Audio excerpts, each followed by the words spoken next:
نبی علیہ الصلوۃ والسلام فرمایي ثلاثه لا يدخلون الجنه، درې کسان جنت ته نشي داخليدلی.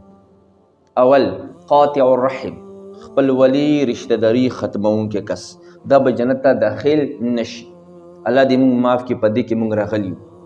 که موږ په خپلې معاشرې باندې نظر واچو، پلار دې زوی نه خپی، زوی دې پلار نه خپی، ورور دې ورور نه خپی، خواښې دې اندرور نه خپی، اندرور د خواښې نه خپی، کلیوال دې کلیوال نه خفه دی.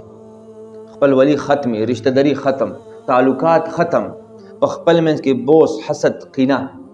نو په دې کې موږ ټول راغلي یو. داسې ډېر کم خلک به وي چې هغوی خپل ولي رشتہ داري نه وي ختمه کړي.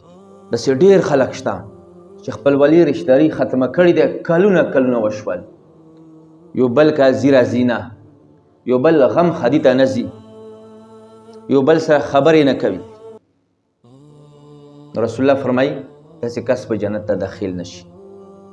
دویم چې کم کس شراب سکي، شراب سکونکی کس، نشهیي انسان، دا هم جنت ته نشي داخلي. دریم مصدق بالسحر، چې د چا دا عقیده وي چې سحر جادو په خپله اثر کوي، وایي دا کس به هم جنت ته نشي داخلېدلی. بلکې هر څیز کې الله رب العزت اثر کیدولی دی.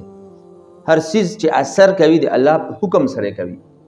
یو څیز کې په خپله اثر نشته دی.